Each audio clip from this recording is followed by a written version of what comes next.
bienvenidos a su unidad número 4, titulada Adolescencia y Adicciones. A lo largo de esta unidad tendremos diferentes temas relacionados con las motivaciones, el estado farmacológico y el efecto farmacológico de las drogas en nuestro cerebro, así como los mecanismos y técnicas para analizar estos efectos de las drogas. El tema 4.1, estados motivacionales y adictivos, ¿qué es la adicción? Dado que en la naturaleza existen interacciones muy complejas entre el organismo y el ambiente, no es extraño pensar que el refuerzo y la motivación constituyen dos procesos de gran importancia biológica en las especies, en un intento de fomentar su bienestar y procurar su supervivencia. El estudio biológico de la motivación ha llevado a definirla como el conjunto de factores neurales y fisiológicos que inician, sostienen y dirigen una determinada conducta.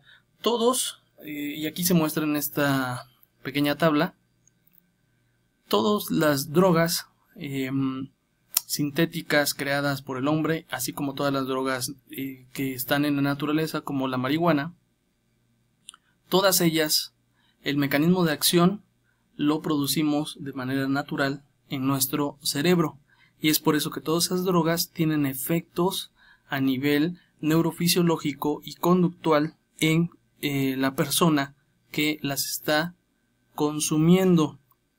Bueno, por ejemplo, aquí en esta tabla que se muestra la anfetamina, cocaína, el sistema de neurotransmisor que se ve implicado es la dopamina, recordando que este neurotransmisor, las vías dopaminérgicas por donde pasan es primordialmente la zonas frontales, y este neurotransmisor está involucrado en conducta motriz, en actividades motoras, pero también en este circuito de recompensa y de placer, así como surge o se segrega en el cerebro de forma natural ante actividades que involucran aprendizaje.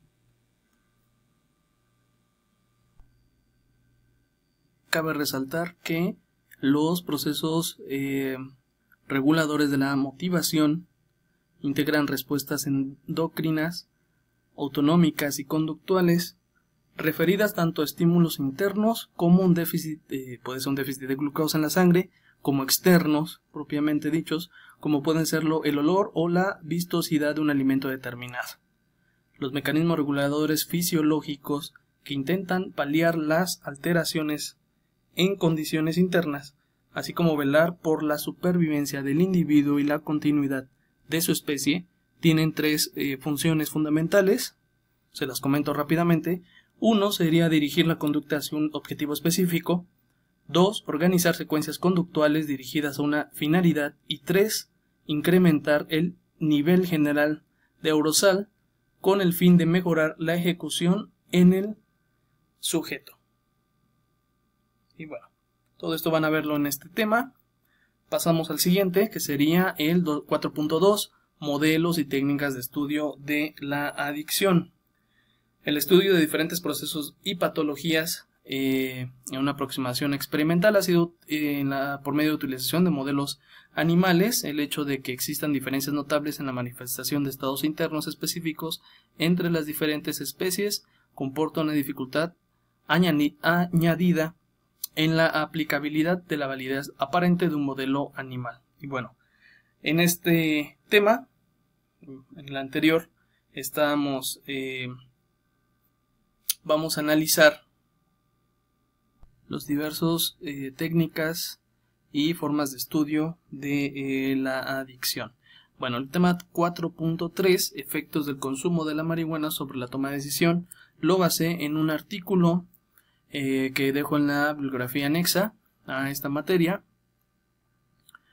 Básicamente, resumen, son los estudios, hace un poquito de referencias a los estudios que se han hecho sobre el consumo específicamente de la marihuana, cómo afecta a nivel cognitivo el consumo crónico de la marihuana. Y bueno, Con base en la revisión de la literatura de investigación, se plantea que los consumidores de marihuana mostrarían un deterioro en sus estrategias de toma de decisiones en comparación con los no consumidores. Los resultados de la presente investigación corroboraron más bien lo revisado en la literatura de investigación en cuanto a que se encontraron diferencias significativas entre la ejecución del grupo control, los no consumidores de marihuana, y la del grupo de consumidores de marihuana, lo que parece indicar que el consumo a largo plazo de la marihuana puede provocar deficiencias neuropsicológicas, influyendo particularmente en las habilidades de toma de decisiones que involucre un balanceo entre recompensas y castigos. Parece que las decisiones que los consumidores de marihuana tomaron en la prueba los llevaron a obtener ganancias inmediatas, pero en contraparte obtenían mayores pérdidas. En otras palabras, o en palabras más banales, su toma de decisiones se vuelve más impulsiva y entonces de esta forma afecta. Cabe resaltar que también en los estudios que han hecho con adolescentes que consumen de forma crónica esta droga en específico, en muchos de los casos suelen surgir un síndrome llamado síndrome amotivacional, el cual a grandes rasgos conlleva que el adolescente pierda interés hacia su futuro o simplemente inicie actividades, ya sea en el mundo laboral, no las termine, inicie algún proyecto, no lo termine, y en palabras banales, en palabras comunes, sería como construir castillos en las nubes. Entonces, básicamente eso es el síndrome amotivacional que se genera en aquellos adolescentes que son consumidores crónicos de marihuana, que llevan años consumiéndolo. Entonces, pues es perjudicial para su salud y nada recomendable en casos en que se vea esa droga como algo normal ante el consumo en adolescentes. Bien, el tema 4.4, adicción farmacológica y conductual. Se van a ver los mecanismos de acción respecto a la adicción y sus consecuencias a nivel conductual. Les comento rápidamente. La conducta adictiva es uno de los problemas más grandes de salud pública en la actualidad. El consumo de drogas psicotrópicas se debe a su potencial adictivo, a su acción sobre uno de los sistemas del cerebro que actúa en aspectos motivacionales y de recompensa, el denominado sistema mesolímbico cortical. La adicción se puede definir como el conjunto de trastornos psíquicos que se caracteriza por la necesidad compulsiva de consumir sustancias con elevado potencial de abuso y dependencia y que afectan de forma progresiva todos los ámbitos de la vida del individuo. En este anterior tema sobre adicciones, les recomiendo bastante, incluí el libro de Cerebro y Adicciones y el de Cerebro y Drogas de Esmeralda Matute. Si lo pueden descargar de internet, lo encuentran en línea, lo encuentran en grupos de Facebook que comparten libros en PDF, sin afán de promover ese tipo de grupos, pero si lo pueden o lo quieren comprar adelante, se lo recomiendo mucho porque en ese libro de Cerebro y Drogas de Esmeralda Matute mencionan el mecanismo de acción, la neurofisiología de cada una de las drogas que estadísticamente se consumen más, desde las metanfetaminas, pasando por la marihuana, la neurofisiología de la cocaína y todo esto. Entonces, para más detalles, para profundizar más en el tema de las adicciones y de las drogas, les recomiendo bastante ese libro. El tema 4.5, relación entre el comportamiento suicida y las adicciones. En México va a una tendencia ascendente este tipo de consumo, de abuso de sustancias legales e ilegales, de acuerdo a encuestas nacionales de adicciones. México se ubica en entre los países con mayor aumento en las tasas de suicidio. También es algo significativo, esto muy relevante. Si nos vamos a un aspecto histórico, bueno, pues de acuerdo a bibliografía se menciona que en el año de 1970 la tasa de muerte por suicidio era de 1.13 por cada 100.000 habitantes y en el 2007 pasó a 4.12. Sería bueno que se documentaran cuál es la tasa promedio actual, porque esto ha ido en aumento. Entonces, tanto en el consumo de alguna droga, cada vez inician a edades más tempranas, como en los intentos también suicidas, o en la tasa estadística de suicidios también ha aumentado en nuestro país.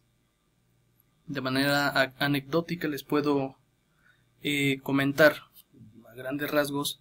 Yo he tenido pacientes que han consumido marihuana primordialmente y posteriormente inhalables en una población rural, que es donde la mayoría son, aquí en nuestro país, en México, en el estado de Puebla,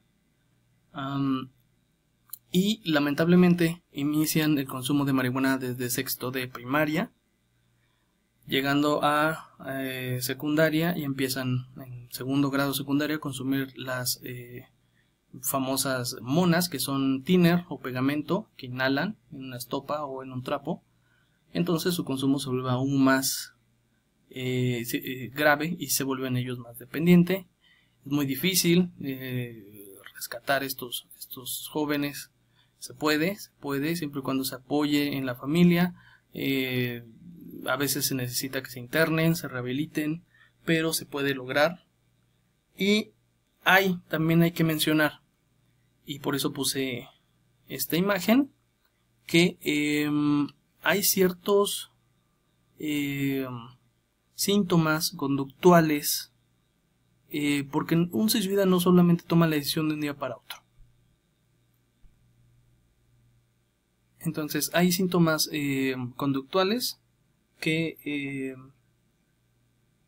de cierta forma te inducen, o como tú como familiar cercano, padre o madre de familia, algún adolescente, te conllevan a pensar que probablemente en la mente de ese adolescente ya está generándose esta ideación suicida.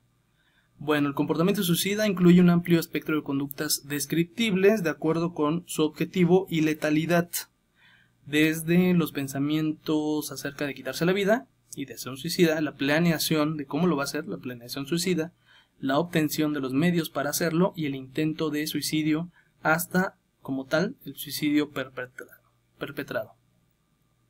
En este sentido, la Organización Mundial de la Salud puntualizó que los factores de riesgo para que se cometa un acto o un intento suicida son muy complejos y se influyen de modo recíproco. Se ha reconocido la relación de las conductas suicidas con algunas enfermedades mentales, en particular la depresión y la esquizofrenia. Y recordemos que la OMS desde hace un lustro había mencionado que para el 2020, para el otro año, la depresión va a ser una de las principales discapacidades laborales y educativas que va a tener que enfrentar el mundo. Entonces, futuros colegas, tenemos que estar preparados ante ese tipo de situaciones. Bueno, son diversos los aspectos sociodemográficos vinculados con las conductas suicidas, entre ellos la precariedad económica, que dificulta cubrir las necesidades básicas de supervivencia, los antecedentes de tentativa suicida personales o familiares, la exposición a sucesos estresantes durante la infancia o la adolescencia, como la pérdida de un ser querido, el ser víctima de abuso sexual, el bajo rendimiento y la deserción escolares. Y bueno, con esto concluimos esta presentación. Cualquier duda, comentario, hágamela saber, por favor. Voy a ser su tutor durante toda esta materia. Y bueno, pues por ahora me despido. Y que tengan buen día, buena tarde, buena noche, no sé en qué momento me estén escuchando. Y estudien, lean, es una maestría que se requiere constantemente estar actualizado y estar leyendo y tener el hábito de la lectura muy presente. Que tengan buen día.